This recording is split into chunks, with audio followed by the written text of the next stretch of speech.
So I'm here today to tell you something about editing your dogs. I'm going to explain how to do it in Photoshop. So if you're using GIMP, I don't know if this is going to be that useful, but I do know I'm going to show you a few tips that help your editing overall in any situation, I think. We're using Photoshop, as I said, and beyond that I have a tablet here, and you can edit with your mouse as well, but when we come to the more advanced editing, it may become very difficult to use just your mouse. So those you who have a tablet, you're in very good position to start editing your dogs. In this video we're not going to go that deep into what you may have seen when I edit my Afghan hounds. We're not gonna cover that in this video, but we're going to show you the basics that I use every time when I start editing my dogs, and it's going to help all of you to just give your photos that little extra finish.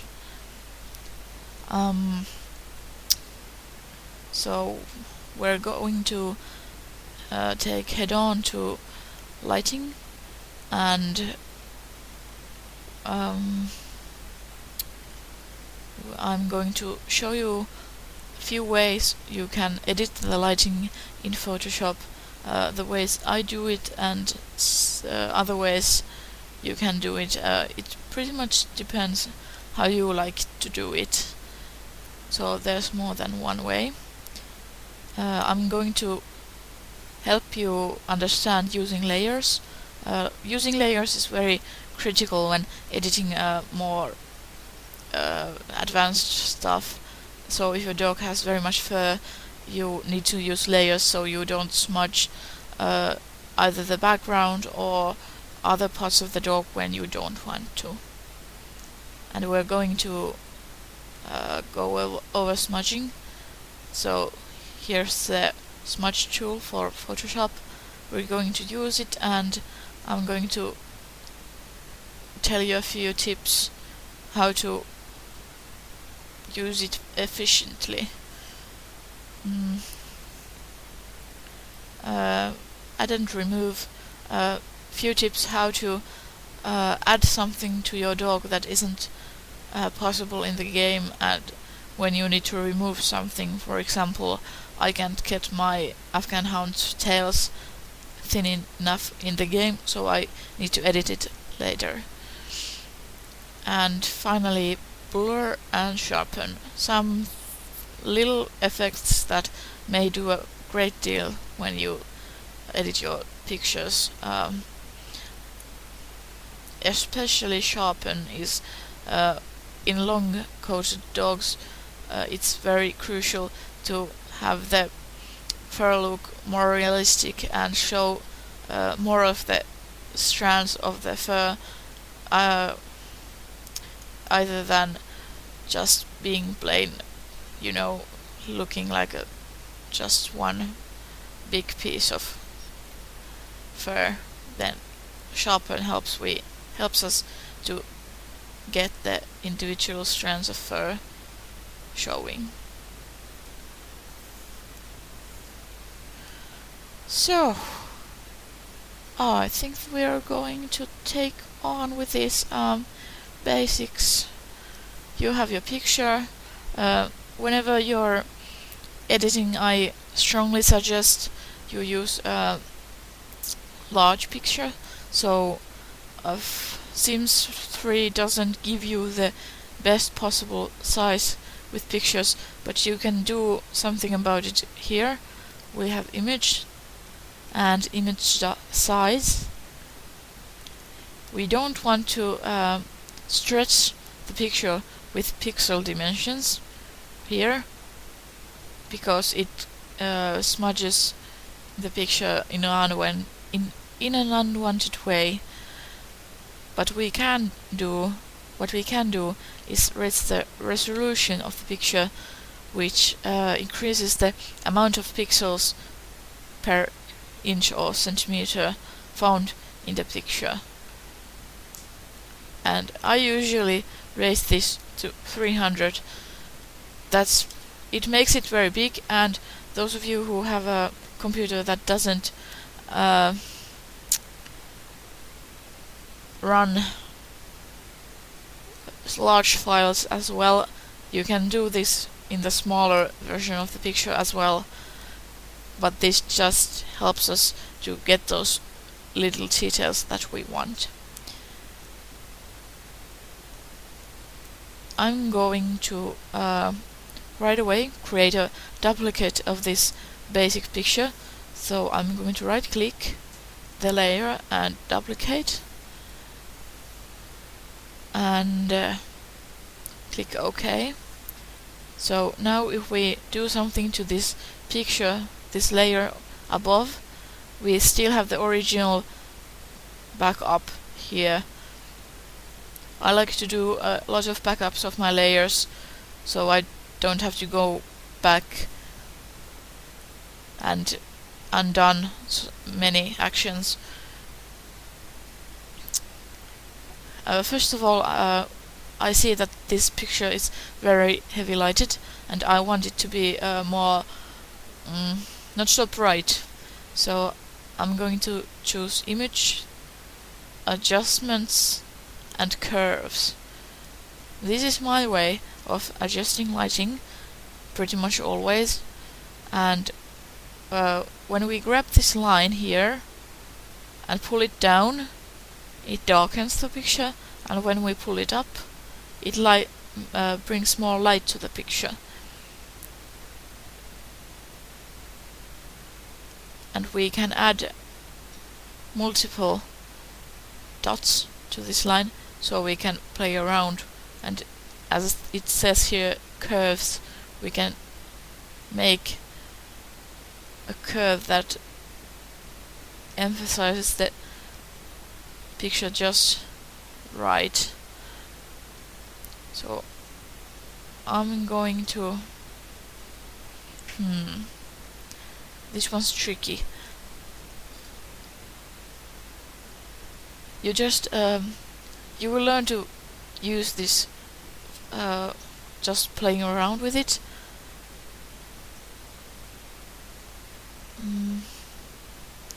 So I'm not going to go that much into it, but you can see the difference now.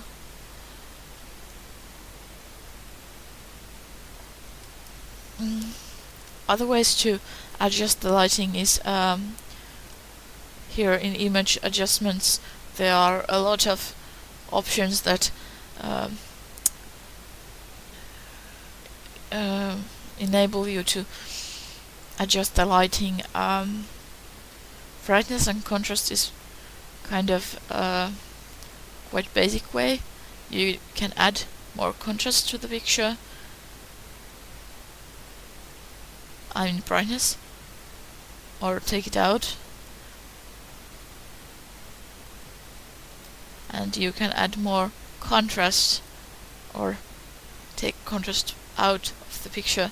Contrast basically is just the way each different color pops out of the next. I'm not very good at explaining this, but you can see when I take this contrast here, the colors are more vibrant, and they differ from each other a little more, and when I bring it down, the colors start to blend to each other more.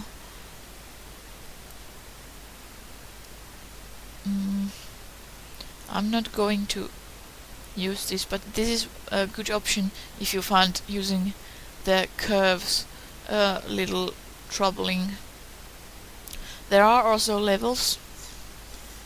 We can use levels to adjust the amount of black, gray and white in the picture.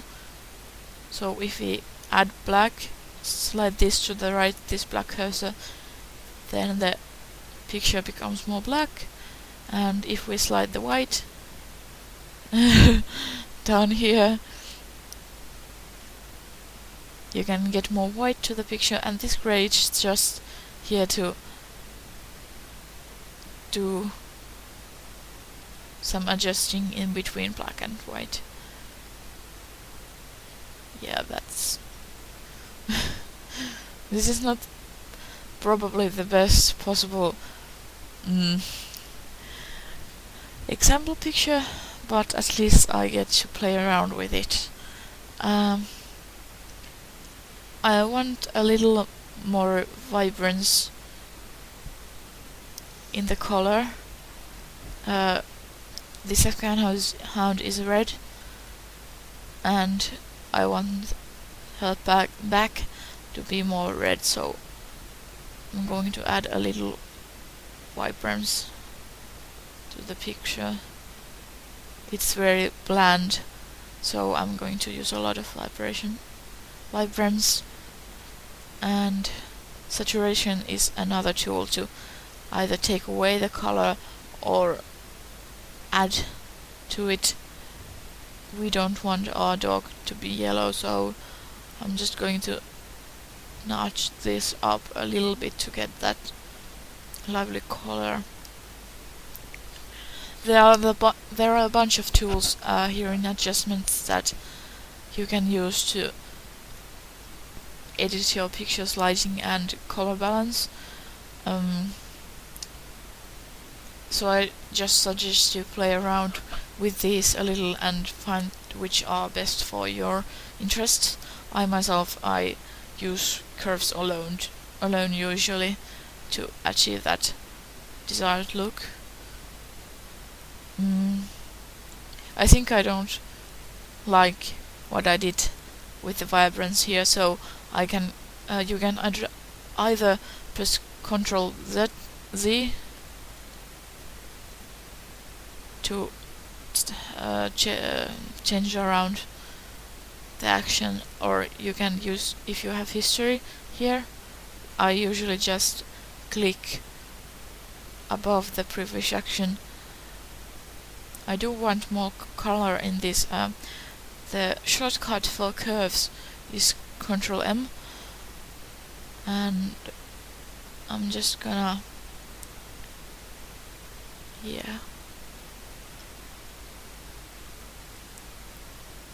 yeah, that's much better in my opinion. So once we got the lighting to a point where almost happy with, we can start thinking about making those layers that which will help us editing. Not all Photoshop have this quick selection tool available yet. It's under the Magic Wand tool. I use this mainly. It just makes it a lot easier, especially when you don't have a complex background. You can easily choose and select the dog out of the background with this tool. You can change the size of the brush that takes the dog out.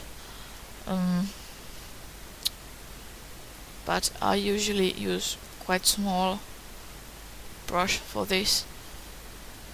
And once you have your quick selection tool selected and you're on a correct layer, so we want to be on this copied layer of the original. I could change that name. So that's original picture. So if I double click, no, not like that. I can right click a layer and layer properties and name it. So dog. That's good. So now we want the dog to come out of the background, and I'm first going to use a quick selection tool. So I'm just going to go over the areas of where the dog is visible, and then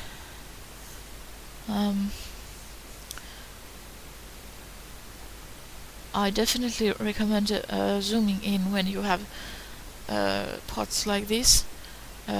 It's really up to you whether you want these little fractions of hair to be included in our new layer. I personally think they're not necessary, as we're going to smudge it anyway, but if you have a short-haired dog, then maybe you want to include these here as well.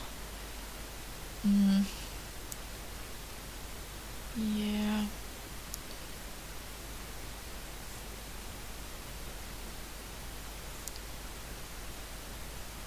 It's looking quite good.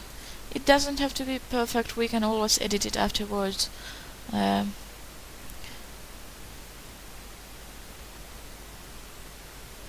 when we have this quick selection tool selected, here's the option of subtracting from the selection.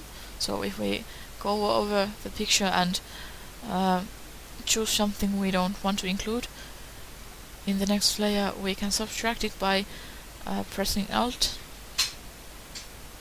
and then drawing over the part we want to subtract from this selection.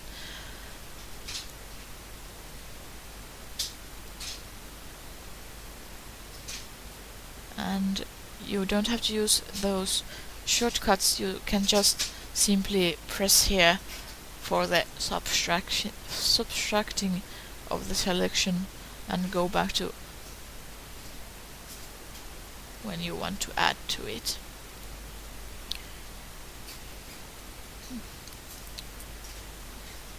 Now that we have our dog selected, we can easily take him or her off the background by right-clicking the layer we're on and again choosing duplicate.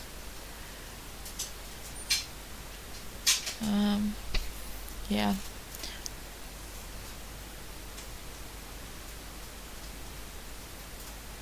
No, that wasn't right.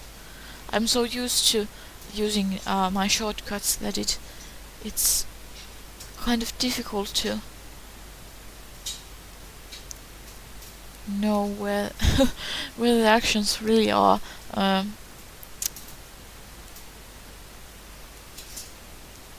Well, usually in this phase I just press Ctrl J, and so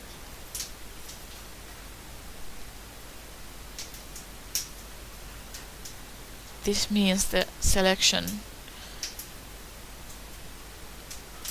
goes to a new layer.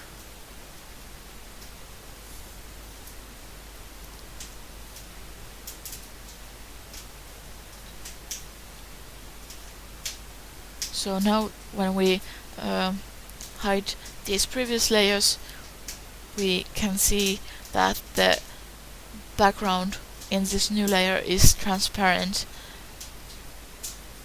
So now we can easily edit our dog without messing with the background. If you have a nice grass and some other stuff on the background and you start smudging the dog without separating it from the background, like we showed you, then the background is going to get smudged as well, and you just can't edit long-haired dogs that way. It just looks very not good, to be honest. So now that we have our dog on a separate layer, we start to think if we need to separate this dog into more pieces. Usually in my hounds, I at least, if I don't do anything else, then I quick select the ears and again Ctrl J. And now we have the ears on a separate layer above the layer which includes the whole dog without a background.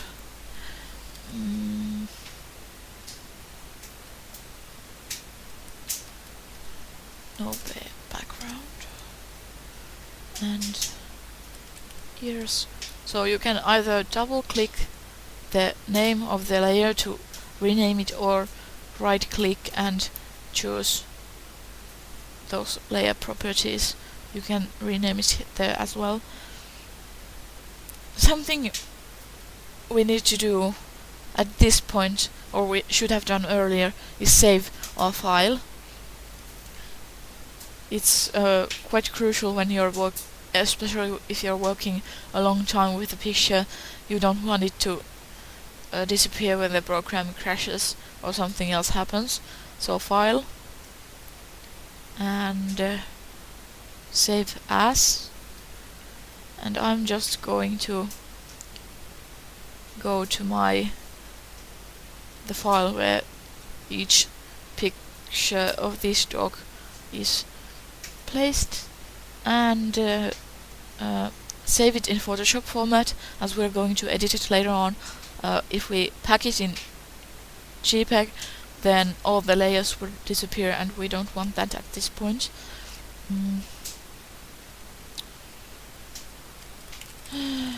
Just name it whatever you want.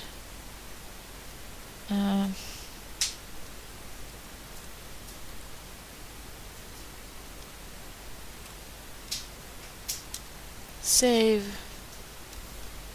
Maximize compatibility, yes. And whenever you want to quickly save your picture, I didn't want that. I just press Ctrl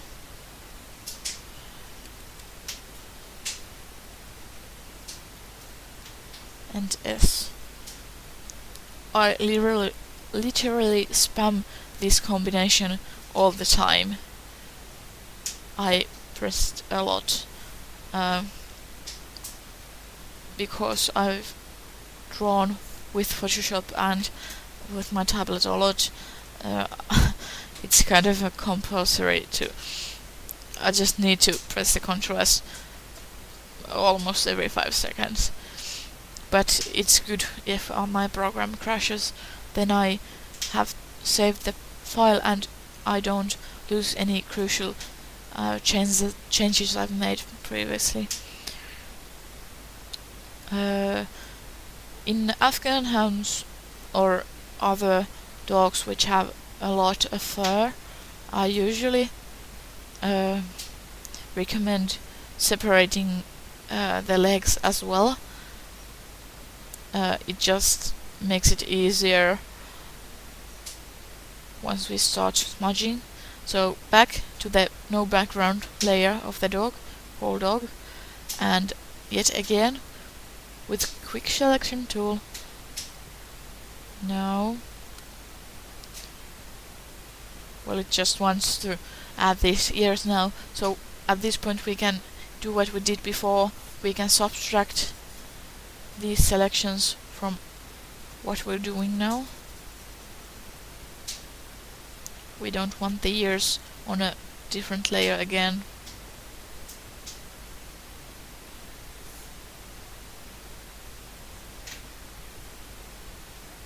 Come on. Remember to switch back to add the selection.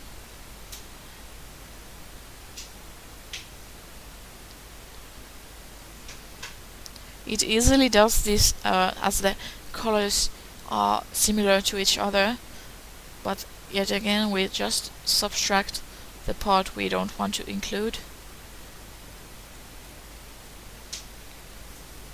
Other tools to make selections are Magic Wand tool, not necessarily the best with dogs, so I'm not even going to tell you how to use it, as I don't, but I use lasso tool a little, and now I'm going to use it. If I just use it here, it makes a new selection, but if I press shift down while I'm doing the selection, then it adds to the previous selection. And same here, if I press Alt, then I can subtract from the selection I've made.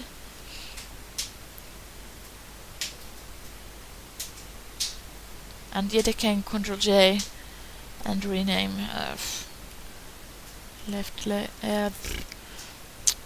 front leg.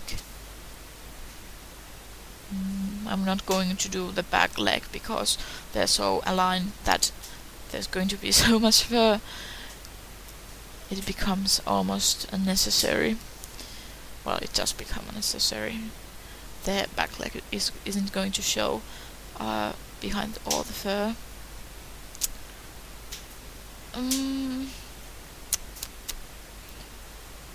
I think we're not going to separate anything else. We have the ears and this front leg here to ease up our editing. So if we take the background away and the whole dog away, we have this foot and the ears here for some. They're ready for editing separately from the body. And you are going to see how useful it becomes when once we start smudging, which is now. This is editing 101, so I think I'm just going to tell you how to smudge with very basic tools. So I'm just going to choose a round brush, not very big. We like the result to be quite refined.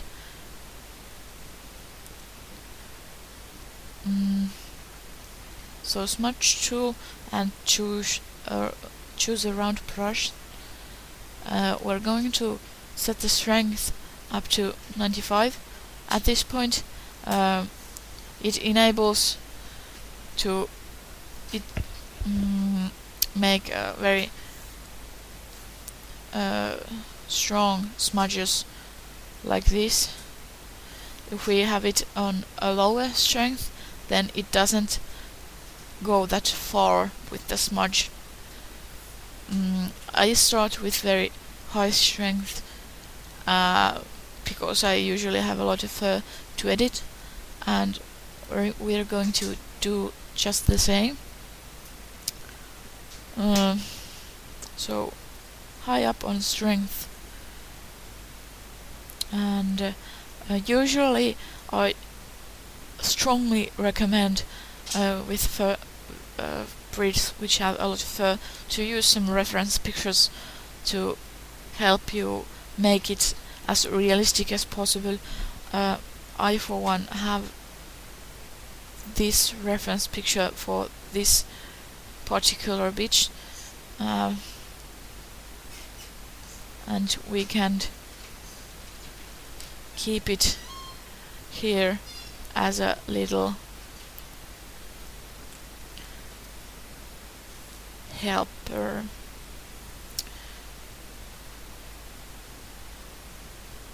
And back to the original. Having selected this smudge tool, well, I usually start with the ears because they're already on a separate layer.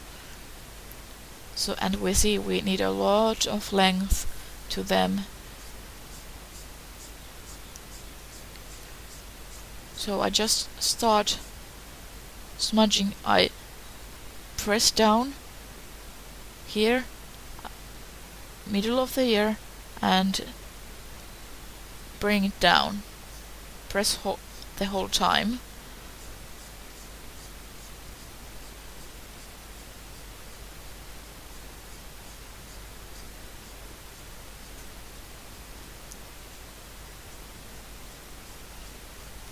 and make it long, and do the same on the other ear.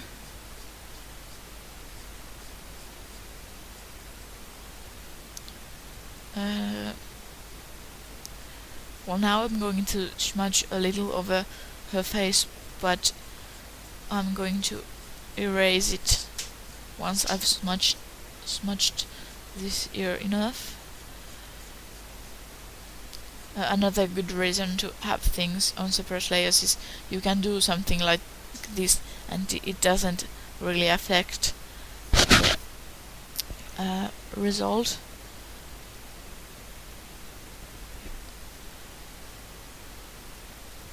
So just use many layers, use a lot of backup layers, and just have everything on a separate layer. That's your best backup with editing, so you don't have to do something all over again, besides saving, like now, Ctrl S. Save a lot. Might come in handy when the program crashes. It's due to happen sometimes. We just know it just happens. Now I'm going to erase some of the fur that went over the face. Choose a round eraser and just erase over the face you didn't want the fur to be. If you draw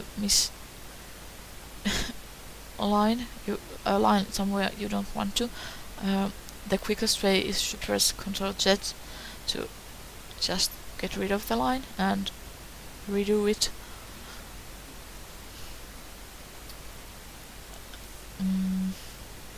Now we're going to shape these ears a little more, lower the strength of the smudge to a little, so, and I just do this, I back and forward, press all the time and back and forward.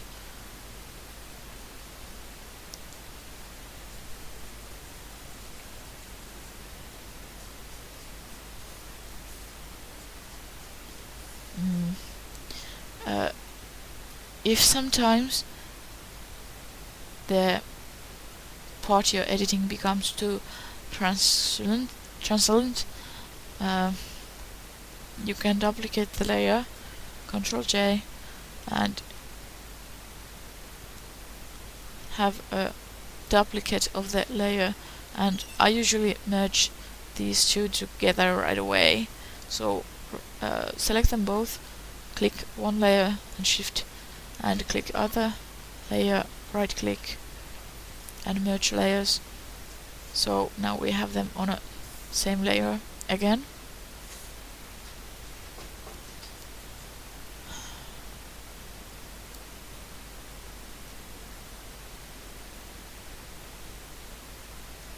So this is just the basics of smudging. You just grab and take the fur here.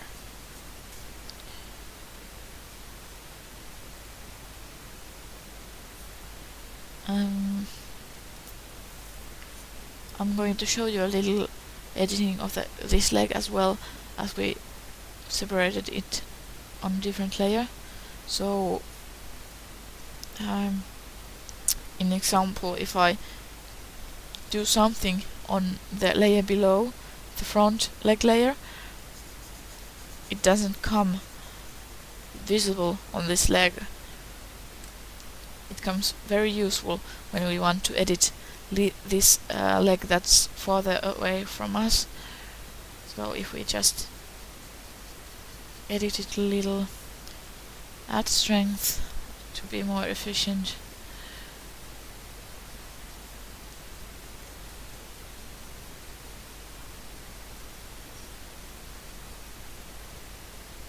little something we notice here is that we've taken a little white with us to the front leg layer here. Now you see if we hide this front leg layer for a while and edit the back leg, or it's the front leg but it's further away from us, so we can edit it in peace, and once we show the hidden layer again, then it doesn't come over it. So in layers all the time, the layer that is above another layer shows above.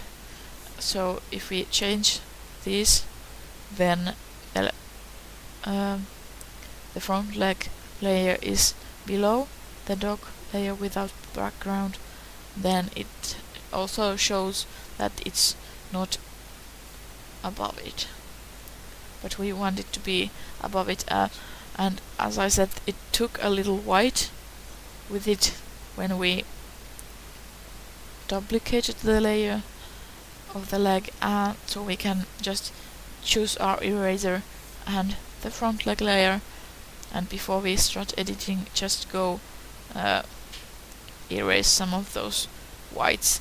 They just don't look good, and we don't want any white in our dog's coat where it's not meant to be. Now, so now if we start smudging this front leg, I'm going to show you why it's so useful.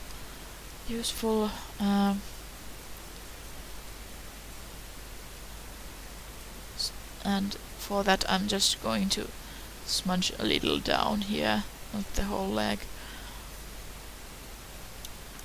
because if we wouldn't have this front leg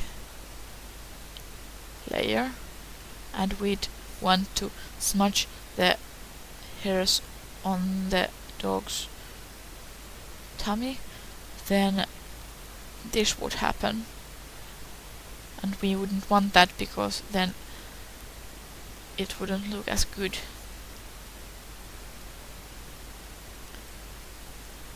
So this is much better, and now if we go to edit these hairs on the belly, it stays on the background of the leg.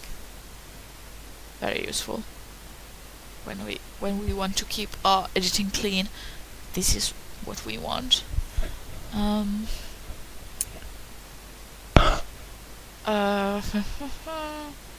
I don't know whether there's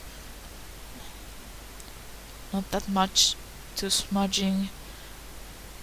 In our next video I'm going to show you the use of hair smudging brushes that are very useful in long-coated breeds, but with this you're going to get a good start to your editing. Oh my god, those ears look horrible. How did I get those? So, yeah, well, never mind.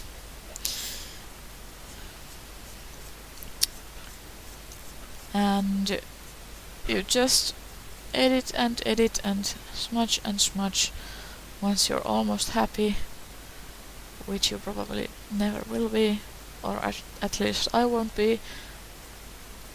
Perfectionist.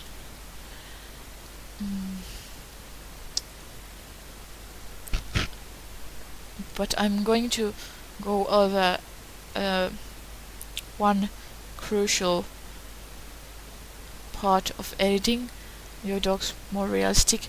Afghan Hound is a great example in this particular manner, as we you can see here on the model picture that the tail is very thin, and the sim dog's tail doesn't come even close to what it should be. There are a lot of ways to do this, and it's very simple now that we have a clear background. I'm going to go over this part in the next and upcoming videos where we deal with dogs with a more complex background. But for now I'm just going to I choose the dog without the background, choose a regular brush, just a round brush, and a good tip for using a brush is when you press Alt, then you can automatically choose a color wherever you want when you press it. And I'm going to take a color right next to the tail and just draw over it.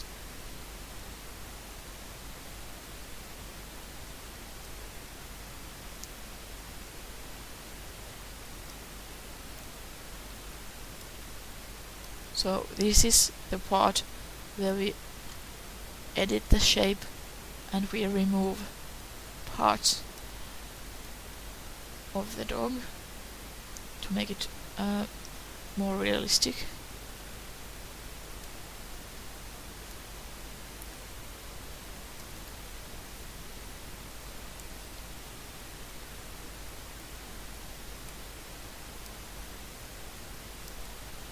Just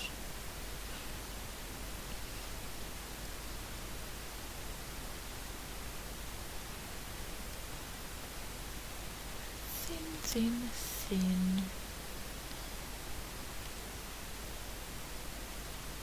This part's a little bit trickier with more complex background, but I assure you it's not rocket science. It's quite easy when you pick up or catch on to it. Now the tail still doesn't look just right, so I'm going to start adding to it, and yet again with a brush I'm going to press Alt and choose a color from the tail, and I can draw on it with colors besides white and black. I suggest you pick a new color always when you change the position of the brush correctly, because if I choose a color here and do it here, that it just doesn't look good. It's the wrong color. I'm going to put a loop here, which is desired in Afghan hounds.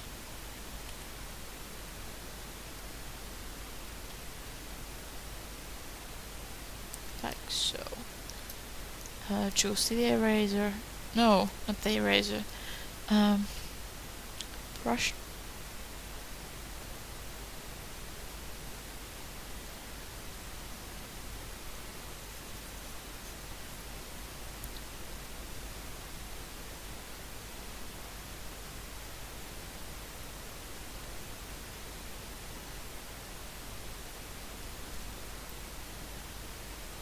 Now that looks good.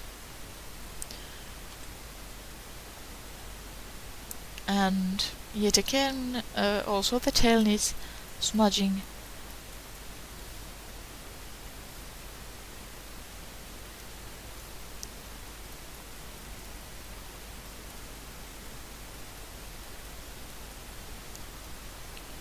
And so on.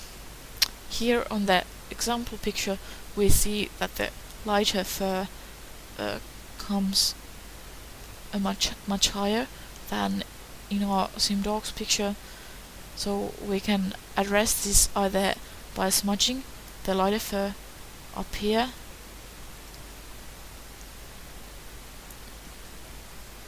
and getting it into well, now it picked up the red fur as well, which we didn't want. So you can smudge a little, but it doesn't get you that far. Something you can do is select the stamp tool or the clone stamp tool I prefer to use a circle shape with a little smudging on the edges, and when you press Alt somewhere on the fur and move the release Alt and move the cursor away and start using the brush on another point, you see, I hope you see the cross that goes along there in the spot we first pressed. It shows us where it's taking the material that it's adding here, and we can redo this many times. So Alt, press.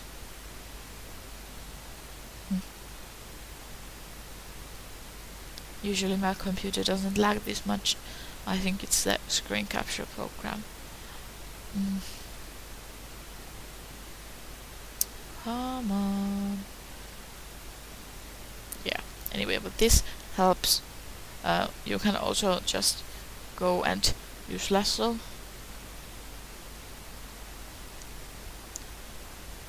And copy it by Ctrl J and then move it. What? No. Now something went wrong.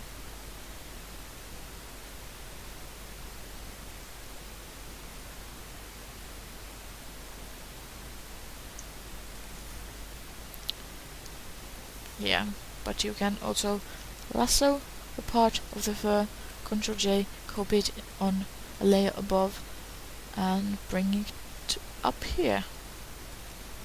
Looks screwed at first, but with a good amount of editing it basically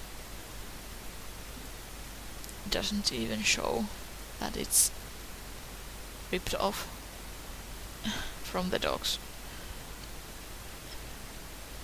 leg. And the layer we just copied, which includes the patch of hair, right click, merge down, and now it's part of the dog without the background. And we can start editing it towards the reference picture.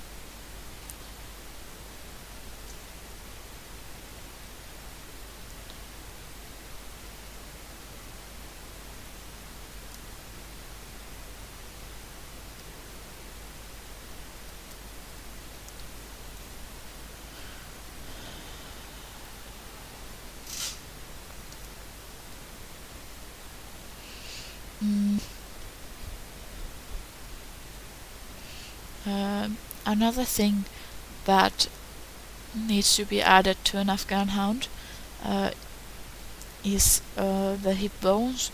The standard states that there needs to be prominent hip bones. So there are yet again several ways to do this. You can either smudge them in,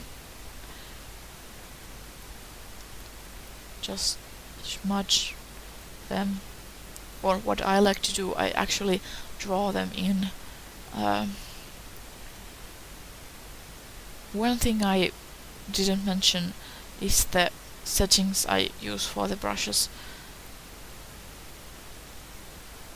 And this could be...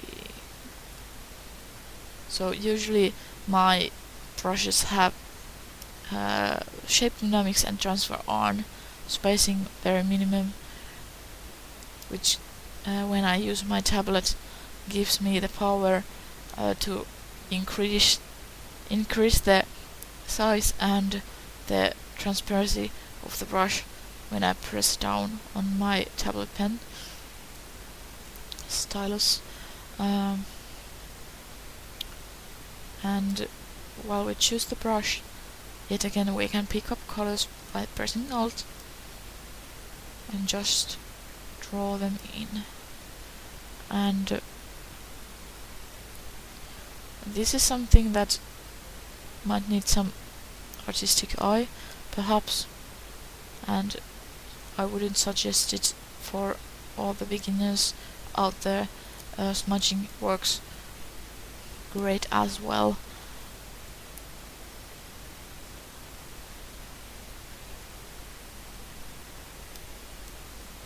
And now our dog has prominent hip bones.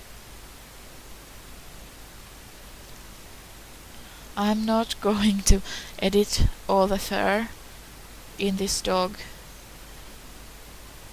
now because it would take a lot of time. Just showing you the basics, and after you've viewed this video you'll be able to understand the upcoming advanced videos much better. The last thing I'm going to address is blur and sharpen. There are basically two ways to use blur and sharpen. The first one is that under the smudge tool that we've used a lot, there's also sharpen and blur tool. Usually blur is used mainly on the background or on other parts that we don't want to be that visible or prominent, but sharpen tool we use quite a lot, and it's great, for example, to pop out the eyes. Just little sharpen there, and they already look a little sharper. But sharpen with long-coated dogs is very crucial. I'm gonna zoom in here and go over this part we sharpen, and you will see what happens to the smudging. It becomes more refined, doesn't it? The different strands pop out better, and it's more fur-like. There's also an easy way to do this. You can sharpen the whole picture at once, just by going filter and sharpen and sharpen.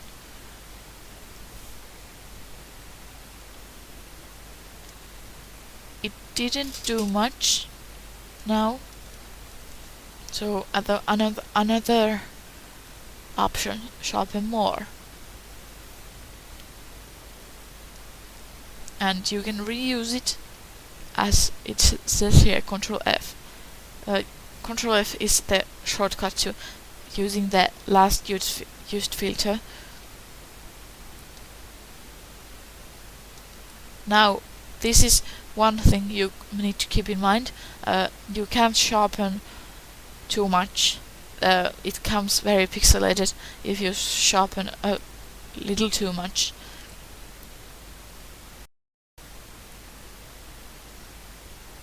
But now we see here, I sharpened 3 times with sharpen more.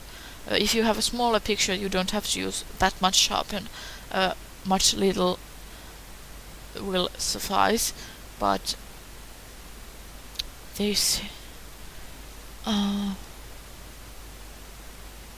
I can sort of see that. But sharpen is probably best to be kept to when we finalize the picture. So if we'd consider our picture now ready,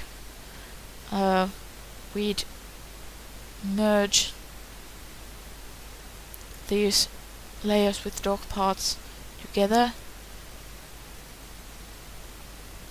and we'd make the image smaller. I won't bring down the resolution.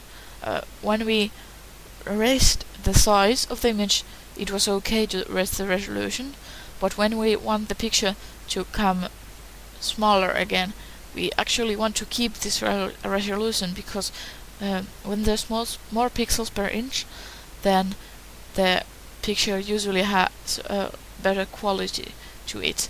So we're just going to edit these pixel dimensions at the point. Forum at the Sims United Kennel Club advises that the pictures are the maximum of 800 pixels width, so we're going to use that. And this is the real size of the picture now. Now if we use Sharpen More tool, we can see a very clear difference in the coat and the overall picture. Control Z, so we undo that, and we can go just sharpen and plain sharpen. No sharpen more, but sharpen at only. And you can see that each strand, all strands of hair are very much more visible now. It just gives a very nice look to the fur, especially once it's finished.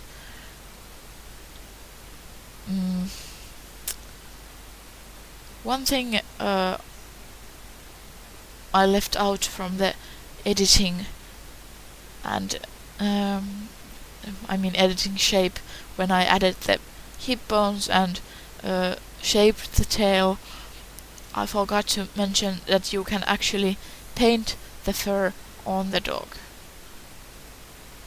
You just choose a brush, preferably quite small brush, and these ears don't look good to me right now, so I'm going to pick a color from the ears and just start painting hair and fur on the dog.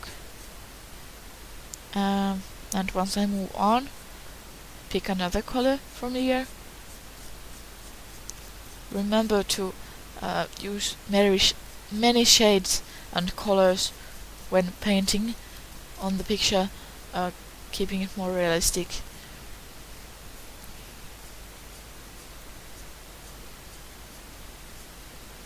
Whee!